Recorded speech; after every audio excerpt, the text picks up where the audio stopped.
1197. Tales of Terror and Mystery by Sir Arthur Conan Doyle. The Brazilian Cat. It is hard luck on a young fellow to have expensive tastes, great expectations, aristocratic connections, but no actual money in his pocket, and no profession by which he may earn any. The fact was that my father, a good, sanguine, easy-going man, had such confidence in the wealth and benevolence of his bachelor elder brother, Lord Southerton, that he took it for granted that I, his only son, would never be called upon to earn a living for myself. He imagined that if there were not a vacancy for me on the great Southerton estates, at least there would be found some post in that diplomatic service which still remains the special preserve of our privileged classes. He died too early to realize how false his calculations had been. Neither my uncle nor the state took the slightest notice of me or showed any interest in my career. An occasional brace of pheasants or basket of hares was all that ever reached me to remind me that I was heir to Otwell House and one of the richest estates in the country. In the meantime, I found myself a bachelor and man about town, living in a suite of apartments in Grosvenor Mansions with no occupation save that of pigeon shooting and polo playing at Hurlingham. Month by month I realized that it was more and more difficult to get the brokers to renew my bills or to cash any further post-obits upon an unentailed property. Ruin lay right across my path, and every day I saw it clearer, nearer, and more absolutely unavoidable. What made me feel my own poverty the more was that, apart from the great wealth of Lord Southerton, all my other relations were fairly well-to-do. The nearest of these was Everard King, my father's nephew, and my own first cousin, who had spent an adventurous life in Brazil, and had now returned to this country to settle down on his fortune. We never knew how he made his money, but he appeared to have plenty of it, for he bought the estate of Greylands near Clipton-on-the-Marsh in Suffolk. For the first year of his residence in England he took no more notice of me than my miserly uncle. But at last, one summer morning, to my very great relief and joy, I received a letter asking me to come down that very day and spend a short visit at Greyland Court. I was expecting a rather long visit to Bankruptcy Court at that time, and this interruption seemed almost providential. If I could only get on terms with this unknown relative of mine, I might pull through yet. For the family credit, he could not let me go entirely to the wall. I ordered my valet to pack my valise, and I set off the same evening for Clipton-on-the-Marsh. After changing at Ipswich, a little local train deposited me at a small deserted station lying amidst a rolling, grassy country, with a sluggish and winding river curving in and out amidst the valleys, between high silted banks, which showed that we were within reach of the tide. No carriage was awaiting me. I found afterwards that my telegram had been delayed, so I hired a dog-cart at the local inn. The driver, an excellent fellow, was full of my relative's praises, and I learned from him that Mr. Everard King was already a name to conjure with in that part of the county. He had entertained the school children, he had thrown his grounds open to visitors, he had subscribed to charities. In short, his benevolence had been so universal that my driver could only account for it on the supposition that he had parliamentary ambitions. My attention was drawn away from my driver's panegyric by the appearance of a very beautiful bird which settled on a telegraph post beside the road. At first I thought that it was a jay, but it was larger, with a brighter plumage. The driver accounted for its presence at once by saying that it belonged to the very man whom we were about to visit. It seems that the acclimatization of foreign creatures was one of his hobbies, and that he had brought with him from Brazil a number of birds and beasts which he was endeavoring to rear in England. When once we had passed the gates of Greyland Park, we had ample evidence of this taste of his, some small spotted deer, a curious wild pig known, I believe, as a peccary, a gorgeously feathered oriole, some sort of armadillo, and a singular lumbering in-toed beast like a very fat badger were among the creatures which I observed as we drove along the winding avenue. Mr. Everard King, my unknown cousin, was standing in person upon the steps of his house, for he had seen us in the distance and guessed that it was I. His appearance was very homely and benevolent, short and stout, 45 years old perhaps, with a round, good-humoured face, burned brown with the tropical sun and shot with 1,000 wrinkles. He wore white linen clothes in true planter style, with a cigar between his lips and a large Panama hat upon the back of his head. It was such a figure as one associates with a verandahed bungalow, and it looked curiously out of place in front of this broad stone English mansion with its solid wings and its palladio pillars before the doorway. "My dear," he cried, glancing over his shoulders, "my dear, here is our guest. Welcome, welcome to Greyland. I am delighted to make your acquaintance, Cousin Marshall, and I take it as a great compliment that you should honor this sleepy little country place with your presence." Nothing could be more hearty than his manner, and he set me at my ease in an instant. But it needed all his cordiality to atone for the frigidity and even rudeness of his wife, a tall, haggard woman who came forward at his summons. She was, I believe, of Brazilian extraction, though she spoke excellent English, and I excused her manners on the score of her ignorance of our customs. She did not attempt to conceal, however, either then or afterwards, that I was no very welcome visitor at Greyland Court. Her actual words were, as a rule, courteous, but she was the possessor of a pair of particularly expressive dark eyes, and I read in them very clearly from the first that she heartily wished me back in London once more. However, my debts were too pressing, and my designs upon my wealthy relative were too vital for me to allow them to be upset by the ill temper of his wife, so I disregarded her coldness and reciprocated the extreme cordiality of his welcome. No pains had been spared by him to make me comfortable. My room was a charming one. He implored me to tell him anything which could add to my happiness. It was on the tip of my tongue to inform him that a blank check would materially help towards that end, but I felt that it might be premature in the present state of our acquaintance. The dinner was excellent, and as we sat together afterwards over his Havanas and coffee, which later he told me was specially prepared upon his own plantation, it seemed to me that all my driver's eulogies were justified, and that I had never met a more large-hearted and hospitable man.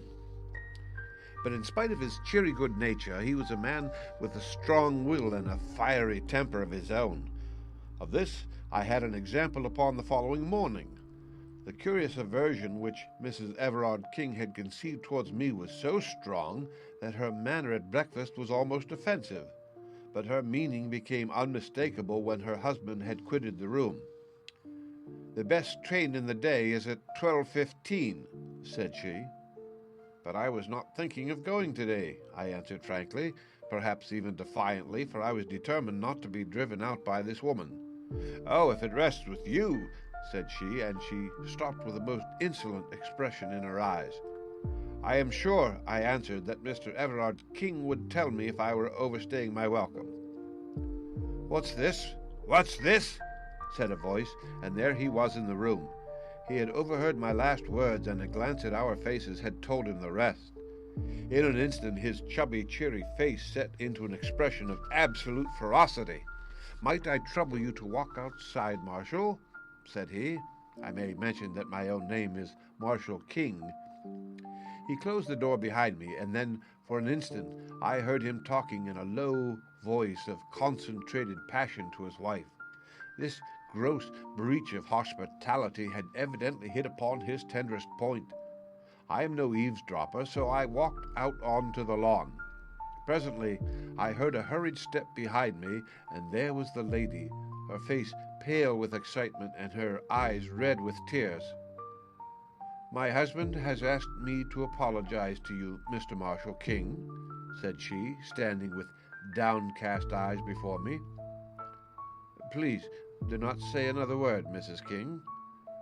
Her dark eyes suddenly blazed out at me. "You fool!" she hissed with frantic vehemence, and turning on her heel swept back to the house. The insult was so outrageous, so insufferable, that I could only stand staring after her in bewilderment. I was still there when my host joined me. He was his cheery, chubby self once more. "I hope that my wife has apologized for her foolish remarks," said he. "Oh, yes, certainly." He put his hand through my arm and walked with me up and down the lawn. "You must not take it seriously," said he. "It would grieve me inexpressibly if you curtailed your visit by 1 hour. The fact is, there is no reason why there should be any concealment between relatives. That my poor dear wife is incredibly jealous. She hates that anyone, male or female, should for an instant come between us. Her ideal is a desert island and an eternal tete-a-tete. That gives you the clue to her actions, which are, I confess, upon this particular point, not very far removed from mania. Tell me that you will think no more of it." No, certainly not." "Then light this cigar and come round with me and see my little menagerie." The whole afternoon was occupied by this inspection, which included all the birds, beasts, and even reptiles which he had imported. Some were free, some in cages, a few actually in the house. He spoke with enthusiasm of his successes and his failures, his births and his deaths, and he would cry out in his delight like a schoolboy when, as we walked, some gaudy bird would flutter up from the grass, or some curious beast slink into the cover. Finally, he led me down a corridor which extended from one wing of the house. At the end of this there was a heavy door with a sliding shutter in it, and beside it there projected from the wall an iron handle attached to a wheel and a drum. A line of stout bars extended across the passage. "I am about to show you the jewel of my collection," said he. "There is only one other specimen in Europe, now that the Rotterdam cub is dead. It is a Brazilian cat. But how does that differ from any other cat?" "You will soon see that," said he, laughing. "Will you kindly draw that shutter and look through?" I did so, and found that I was gazing into a large, empty room with stone flags and small, barred windows upon the farther wall. In the center of this room, lying in the middle of a golden patch of sunlight, there was stretched a huge creature as large as a tiger, but as black and sleek as ebony.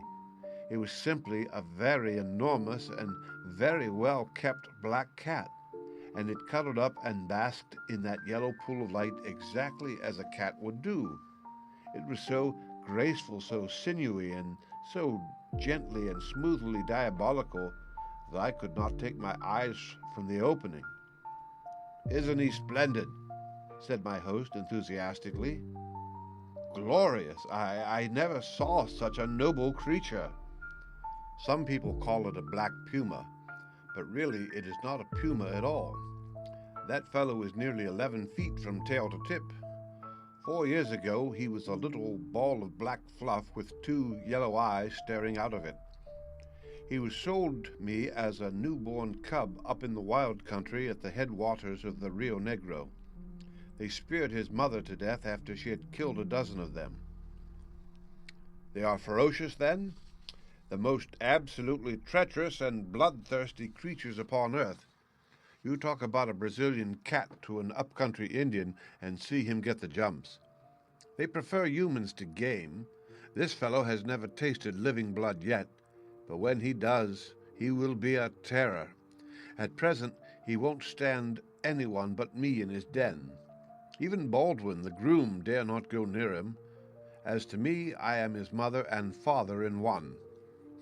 As he spoke, he suddenly, to my astonishment, opened the door and slipped in, closing it instantly behind him. At the sound of his voice, the huge, lithe creature rose, yawned, and rubbed its round black head affectionately against his side while he patted and fondled it. "Now, Tommy, into your cage," said he.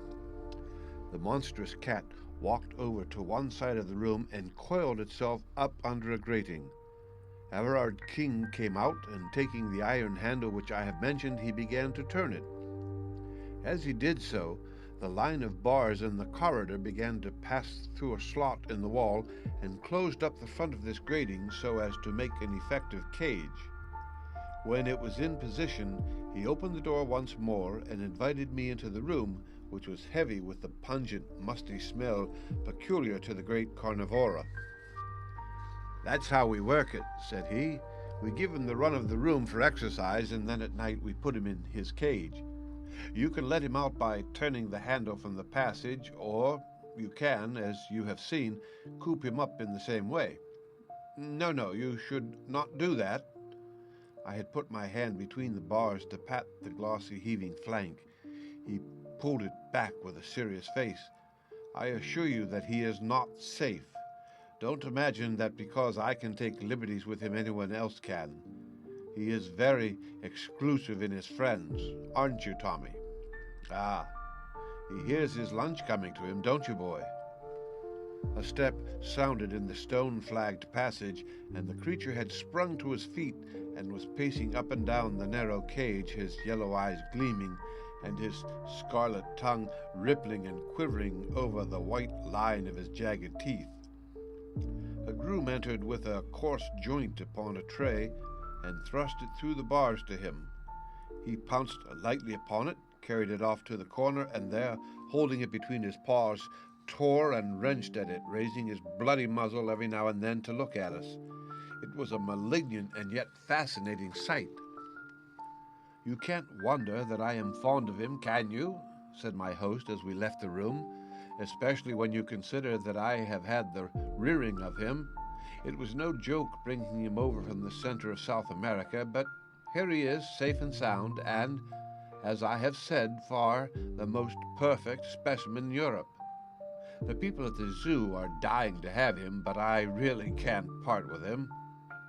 Now I think that I have inflicted my hobby upon you long enough, so we cannot do better than follow Tommy's example and go to our lunch." My South American relative was so engrossed by his grounds and their curious occupants that I hardly gave him credit at first for having any interests outside them.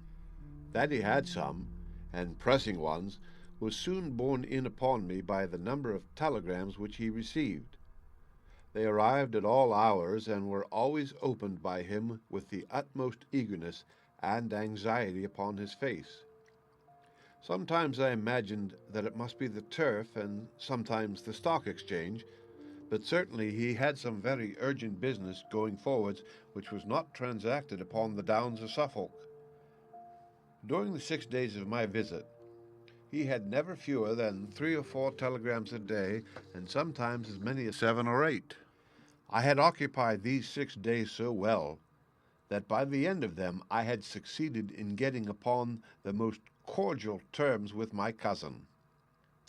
Every night we had sat up late in the billiard-room, he telling me the most extraordinary stories of his adventures in America, stories so desperate and reckless that I could hardly associate them with the brown little chubby man before me. In return, I ventured upon some of my own reminiscences of London life, which interested him so much that he vowed he would come up to Grosvenor Mansions and stay with me. He was anxious to see the faster side of city life, and certainly, though I say it, he could not have chosen a more competent guide. It was not until the last day of my visit that I ventured to approach that which was on my mind. I told him frankly about my pecuniary difficulties and my impending ruin, and I asked his advice, though I hoped for something more solid. He listened attentively, puffing hard at his cigar. "But surely," said he, "you are the heir of our relative, Lord Southerton?"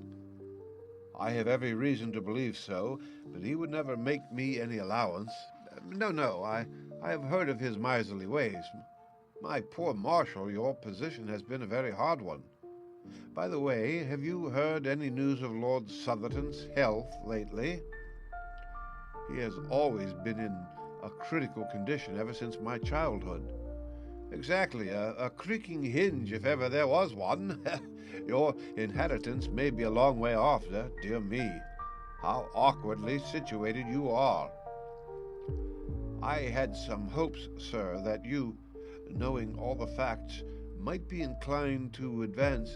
Don't say another word, my dear boy, he cried with the utmost cordiality. We shall talk it over tonight, and I give you my word that whatever is in my power shall be done. I was not sorry that my visit was drawing to a close, for it is unpleasant to feel that there is one person in the house who eagerly desires your departure. Mrs. King's sallow face and forbidding eyes had become more and more hateful to me. She was no longer actively rude, her fear of her husband prevented her, but she pushed her insane jealousy to the extent of ignoring me, never addressing me, and in every way making my stay at Greyland as uncomfortable as she could. So offensive was her manner during that last day that I should certainly have left had it not been for that interview with my host in the evening, which would, I hoped, retrieve my broken fortunes. It was very late when it occurred, for my relative, who had been receiving even more telegrams than usual during the day, went off to his study after dinner, and only emerged when the household had retired to bed. I heard him go round locking the doors, as custom was of a night, and finally he joined me in the billiard-room. His stout figure was wrapped in a dressing-gown, and he wore a pair of red Turkish slippers without any heels. Settling down into an armchair, he brewed himself a glass of grog, in which I could not help noticing that the whiskey considerably predominated over the water.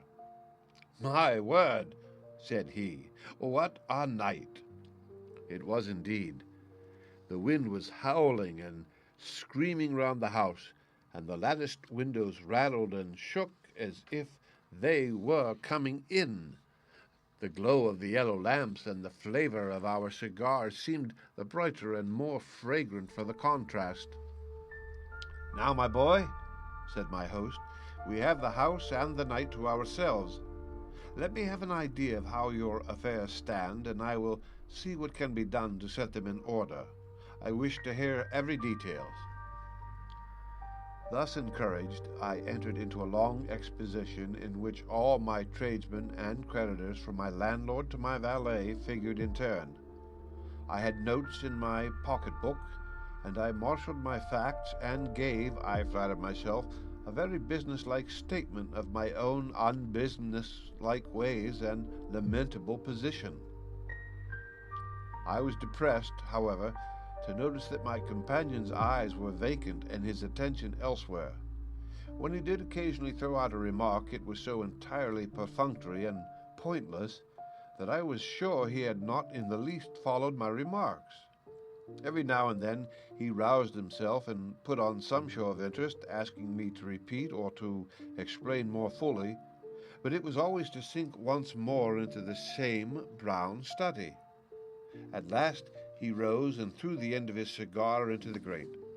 "I'll tell you what, my boy," said he, "I never had a head for figures, so you will excuse me. You must jot it all down upon paper and let me have a note of the amount. I'll understand it when I see it in black and white." The proposal was encouraging. I promised to do so. And now it's time we were in bed. By Jove, there's 1 o'clock striking in the hall. The tingling of the chiming clock broke through the deep roar of the gale. The wind was sweeping past with the rush of a great river. "I must see my cat before I go to bed," said my host. "A high wind excites him. Will you come?"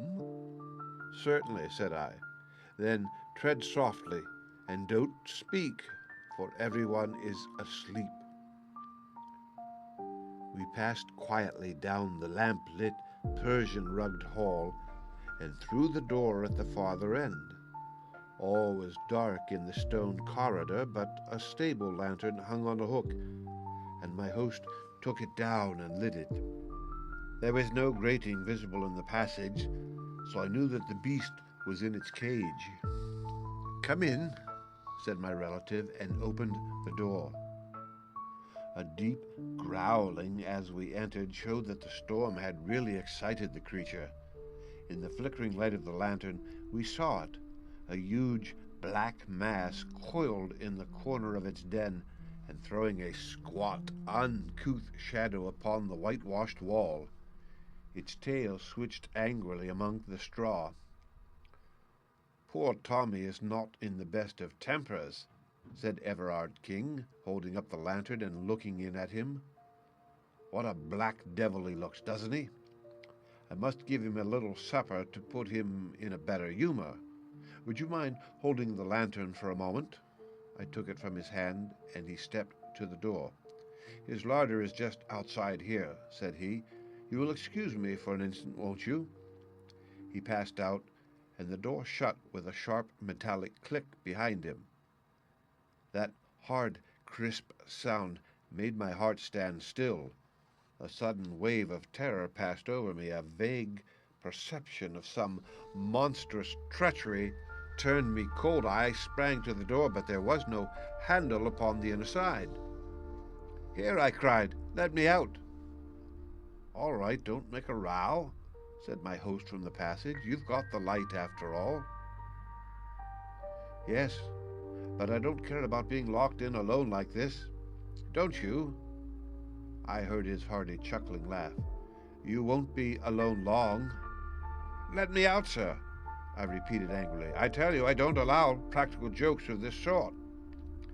"Practical is the word," said he, with another hateful chuckle. And then suddenly I heard, amidst the roar of the storm, the creak and whine of the winch handle turning, and the rattle of the grating as it passed through the slot. Great God!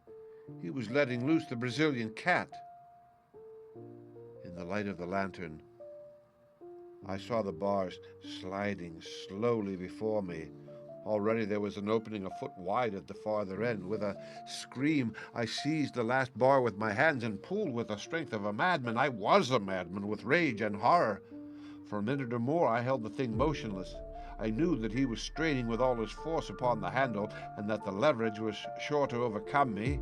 I gave, inch by inch, my feet sliding along the stones, and all the time I begged and prayed this inhuman monster to save me from this horrible death.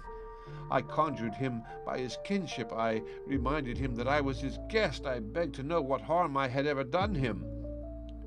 His only answers were the tugs and jerks upon the handle, each of which, in spite of all my struggles, pulled another bar through the opening. Clinging and clutching, I was dragged across the whole front of the cage until at last, with aching wrists and lacerated fingers, I gave up the hopeless struggle.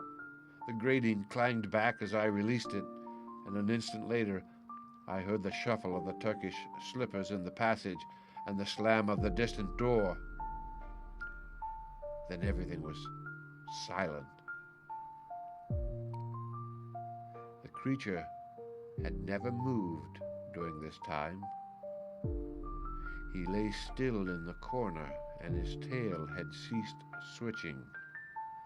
This apparition of a man adhering to his bars and dragged screaming across him had apparently filled him with amazement. I saw his great eyes staring steadily at me.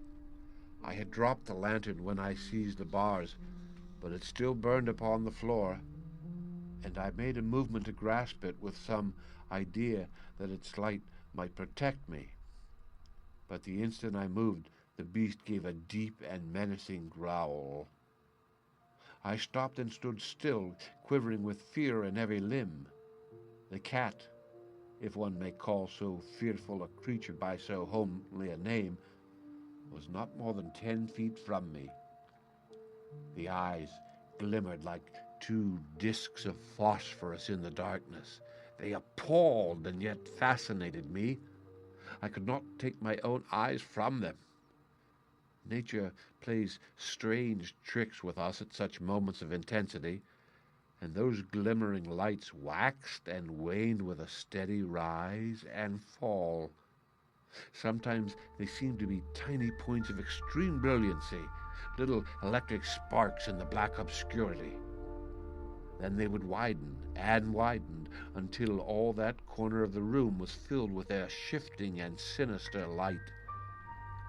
And suddenly they went out altogether.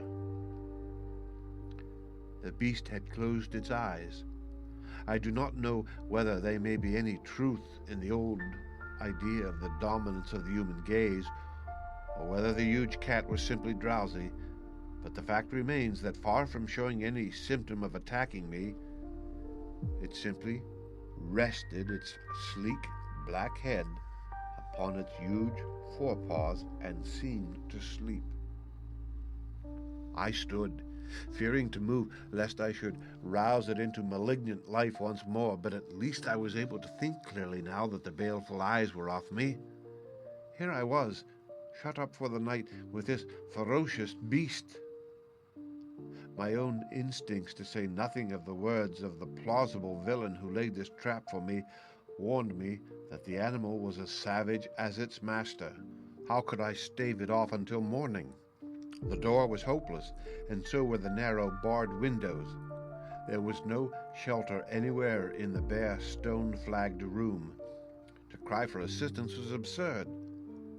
I knew that this den was an outhouse, and that the corridor which connected it with the house was at least 100 feet long. Besides, with the gale thundering outside, my cries were not likely to be heard. I had only my own courage and my own wits to trust to. And then, with a fresh wave of horror, my eyes fell upon the lantern. The candle had burned low and was already beginning to gutter. In 10 minutes it would be out. I had only 10 minutes then in which to do something, for I felt that if I were once left in the dark with that fearful beast, I should be incapable of action. The very thought of it paralyzed me. I cast my despairing eyes round this chamber of death, and they rested upon one spot which seemed to promise, I will not say safety, but less immediate and imminent danger than the open floor. I have said that the cage had a top as well as a front, and this top was left standing when the front was wound through the slot in the wall. It consisted of bars at a few inches interval with stout wire netting between, and it rested upon a strong stanchion at each end. It stood now as a great barred canopy over the crouching figure in the corner. The space between this iron shelf and the roof may have been from 2 or 3 feet. If I could only get up there, squeezed in between bars and ceiling, I should have only one vulnerable side. I should be safe from below, from behind, and from each side. Only on the open face of it could I be attacked. There, it is true, I had no protection whatever, but at least I should be out of the brute's path when he began to pace about his den. He would have to come out of his way to reach me. It was now or never, for if once the light were out, it would be impossible. With a gulp in my throat, I sprang up, seized the iron edge of the top, and swung myself panting onto it. I writhed in face downwards and found myself looking straight into the terrible eyes and yawning jaws of the cat. Its fetid breath came up into my face like the steam from some foul pot. It appeared, however, to be rather curious than angry. With the sleek ripple of its long black back, it rose, stretched itself, and then, rearing itself on its hind legs with one forepaw against the wall, it raised the other and drew its claws across the wire meshes beneath me. One sharp white hook tore through my trousers, for I may mention that I was still in evening dress, and dug a furrow in my knee. It was not meant as an attack, but rather as an experiment, for upon my giving a sharp cry of pain, he dropped down again, and springing lightly into the room, he began walking swiftly round it, looking up every now and again in my direction. For my part, I shuffled backwards until I lay with my back against the wall, screwing myself into the smallest space possible. The farther I got, the more difficult it was for him to attack me. He seemed more excited now that he had begun to move about, and He ran swiftly and noiselessly round and round the den, passing continuously underneath the iron couch upon which I lay. It was wonderful to see so great a bulk passing like a shadow with hardly the softest thudding of velvety pads. The candle was burning low, so low that I could hardly see the creature, and then, with a last flare and sputter, it went out altogether. I was alone with the cat in the dark. It helps one to face a danger when one knows that one has done all that possibly can be done. There is nothing for it then but to quietly await the result. In this case, there was no chance of safety anywhere except the precise spot where I was. I stretched myself out, therefore, and lay silently, almost breathlessly, hoping that the beast might forget my presence if I did nothing to remind him. I reckoned that it must already be 2 o'clock. At 4 it would be full dawn. I had not more than 2 hours to wait for daylight. Outside, the storm was still raging, and the rain lashed continually against the little windows. Inside, the poisonous and fetid air was overpowering. I could neither see nor hear the cat. I tried to think about other things, but only one had power enough to draw my mind from my terrible position. That was the contemplation of my cousin's villainy, his unparalleled hypocrisy, his malignant hatred of me. Beneath that cheerful face there lurked the spirit of a medieval assassin. And as I thought of it, I saw more clearly how cunningly the thing had been arranged. He had apparently gone to bed with the others. No doubt he had his witness to prove it.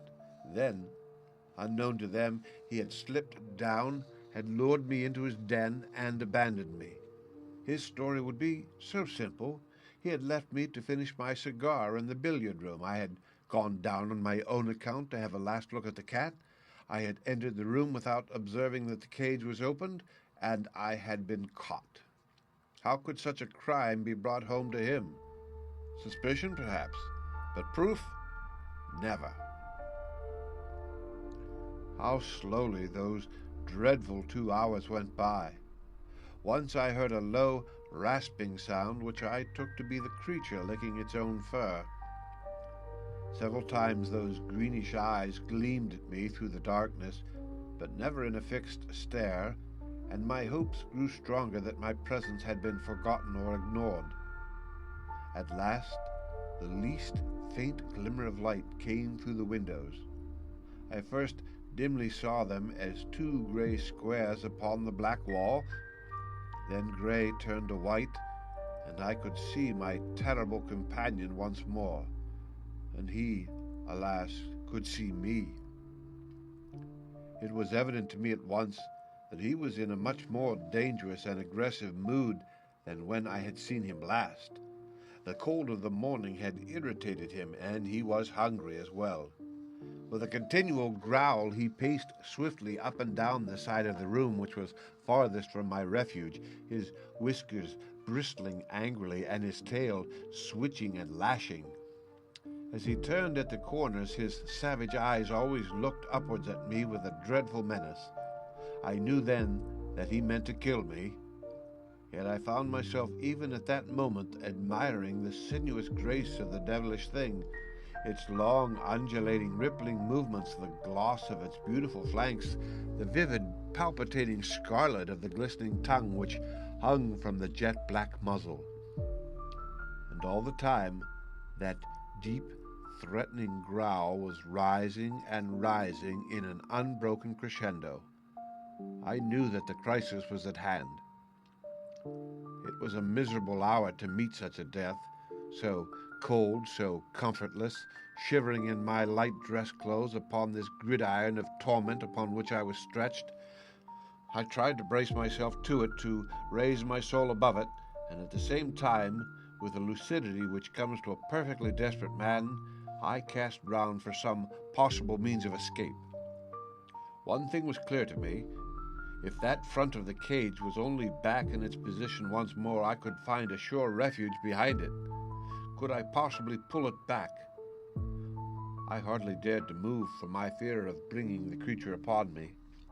Slowly, very slowly, I put my hand forward until it grasped the edge of the front, the final bar which protruded through the wall. To my surprise, it came down quite easily to my jerk. Of course, the difficulty of drawing it out arose from the fact that I was clinging to it. I pulled again, and 3 inches of it came through. It ran apparently on wheels. I pulled again, and then the cat sprang. It was so quick, so sudden, that I never saw it happen. I simply heard the savage snarl, and in an instant afterwards the blazing yellow eyes, the flattened black head with its red tongue and flashing teeth were within reach of me. The impact of the creature shook the bars upon which I lay, until I thought, as far as I could think of anything at such a moment, that they were coming down. The cat swayed there for an instant, the head and front paws quite close to me, the hind paws clawing to find a grip upon the edge of the grating. I heard the claws rasping as they clung to the wire netting, and the breath of the beast made me sick. But its bound had been miscalculated. It could not retain its position. Slowly, grinning with rage and scratching madly at the bars, it swung backwards and dropped heavily upon the floor. With a growl, it instantly faced round to me and crouched for another spring. I knew that the next few moments would decide my fate. The creature had learned by experience. It would not miscalculate again. I must act promptly, fearlessly, if I were to have a chance for life. In an instant I had formed my plan. Pulling off my dress coat, I threw it down over the head of the beast. At the same moment I dropped over the edge, seized the end of the front grating, and pulled it frantically out of the wall. It came more easily than I could have expected. I rushed across the room, bearing it with me, but as I rushed, the accident of my position put me upon the outer side. Had it been the other way, I might have come off scatheless. As it was, there was a moment's pause as I stopped it and tried to pass in through the opening which I had left. That moment was enough to give time to the creature to toss off the coat with which I had blinded him and to spring upon me. I hurled myself through the gap and pulled the rails to behind me, but he seized my leg before I could entirely withdraw it. One stroke of that huge paw tore off my calf as a shaving of wood curls off before a plane. The next moment, bleeding and fainting, I was lying among the foul straw with a line of friendly bars between me and the creature which ran so frantically against them. Too wounded to move, and too faint to be conscious of fear, I could only lie more dead than alive and watch it. It pressed its broad black chest against the bars and angled for me with its crooked paws as I have seen a kitten do before a mousetrap. It ripped my clothes, but stretch as it would, it could not quite reach me. I have heard of the curious numbing effect produced by wounds from the great carnivora, and now I was destined to experience it, for I had lost all sense of personality and was as interested in the cat's failure or success as if it were some game which I was watching. And then gradually my mind drifted away into strange, vague dreams, always with that black face and red tongue coming back into them, and so I lost myself in the nirvana of delirium, the blessed relief of those who are too sorely tried. Tracing the course of events afterwards, I conclude that I must have been insensible for about 2 hours. What roused me to consciousness once more was that sharp metallic click which had been the precursor of my terrible experience. It was the shooting back of the spring lock. Then, before my senses were clear enough to entirely apprehend what they saw, I was aware of the round, benevolent face of my cousin peering in through the open door. What he saw evidently amazed him. There was the cat crouching on the floor. I was stretched upon my back in my shirt-sleeves within the cage, my trousers torn to ribbons, and a great pool of blood all around me. I can see his amazed face now with the morning sunlight upon it. He peered at me and peered again. Then he closed the door behind him and advanced to the cage to see if I were really dead. I cannot undertake to say what happened. I was not in a fit state to witness or to chronicle such events. I can only say that I was suddenly conscious that his face was away from me, that he was looking towards the animal. "Good old Tommy," he cried. "Good old Tommy." Then he came near the bars with his back still towards me. "Down, you stupid beast," he roared. "Down, sir. Don't you know your master?" Suddenly, even in my bemuddled brain, a remembrance came of the words of his when he said that the taste of blood would turn the cat into a fiend. My blood had done it, but he was to pay the price. "Get away!" he screamed. "Get away, you devil! Baldwin! Baldwin! Oh, my God!" And then I heard him fall and rise and fall again with a sound like the ripping of sacking. His screams grew fainter until they were lost in the worrying snarl. And then, after I thought that he was dead, I saw, as in a nightmare, a blinded, tattered, blood-soaked figure running wildly round the room, and that was the last glimpse which I had of him before I fainted once again. I was many months in my recovery. In fact, I cannot say that I have ever recovered, for to the end of my days I shall carry a stick as a sign of my night with the Brazilian cat. Baldwin, the groom, and the other servants could not tell what had occurred when, drawn by the death cries of their master, they found me behind the bars and his remains, or what they afterwards discovered to be his remains, in the clutch of the creature which he had reared. They stalled him off with hot irons and afterwards shot him through the loophole of the door before they could finally extricate me.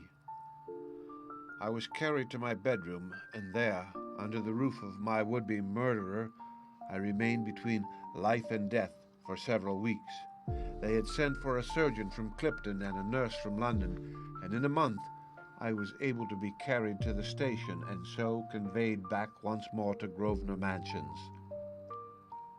I have one remembrance of that illness which might have been part of the ever-changing panorama conjured up by a delirious brain were it not so definitely fixed in my memory.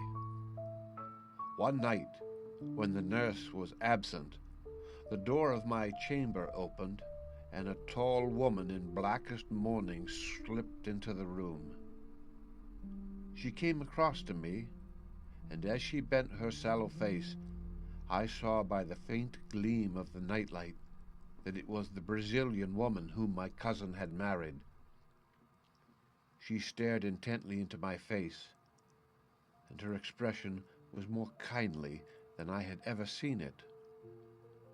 "Are you conscious?" she asked. I feebly nodded, for I was still very weak. "Well, then, I only wished to say to you that you have yourself to blame. Did I not do all I could for you? From the beginning I tried to drive you from the house. By every means, short of betraying my husband, I tried to save you from him. I knew that he had a reason for bringing you here. I knew that he would never let you get away again. No one knew him as I knew him, who had suffered from him so often. I did not dare to tell you all this. He would have killed me. But I did my best for you. As things turned out, you have been the best friend that I have ever had. You have set me free, and I fancied that nothing but death would do that.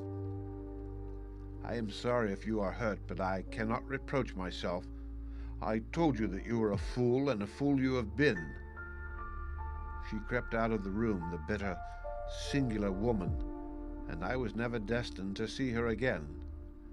With what remained from her husband's property, she went back to her native land, and I have heard that she afterwards took the veil at Pernambuco. It was not until I had been back in London for some time that the doctors pronounced me to be well enough to do business. It was not a very welcome permission to me, for I feared that it would be the signal for an inrush of creditors, but it was Summers, my lawyer, who first took advantage of it. "I am very glad to see that your lordship is so much better," said he. "I have been waiting a long time to offer my congratulations." "What do you mean, Summers? This is no time for joking. I mean what I say," he answered. You have been Lord Southerton for the last 6 weeks, but we feared that it would retard your recovery if you were to learn it." Lord Southerton? One of the richest peers in England? I could not believe my ears, and then, suddenly, I thought of the time which had elapsed and how it coincided with my injuries. Then Lord Southerton must have died about the same time that I was hurt? His death occurred upon that very day. Summers looked hard at me as I spoke, and I am convinced, for he was a very shrewd fellow, that he had guessed the true state of the case. He paused for a moment as if awaiting a confidence from me, but I could not see what was to be gained by exposing such a family scandal. "Yes, a very curious coincidence," he continued with the same knowing look. "Of course, you are aware that your cousin Everard King was the next heir to the estate. Now, if it had been you instead of him who had been torn to pieces by this tiger or whatever it was, then of course he would have been Lord Southerton at the present moment." "No doubt," said I. "And he took such an interest in it," said Summers. "I happen to know that the late Lord Southerton's valet was in his pay, and that he used to have telegrams from him every few hours to tell him how he was getting on. That would be about the time when you were down there. Was it not strange that he should not wish to be so well informed, since he knew that he was not the direct heir?" "Very strange," said I. "And now, Summers, if you will bring me my bills and my new checkbook, we will begin to get things into order." The end. Read by Rick Kistner for Lit2Go on the web at fcit.usf.edu.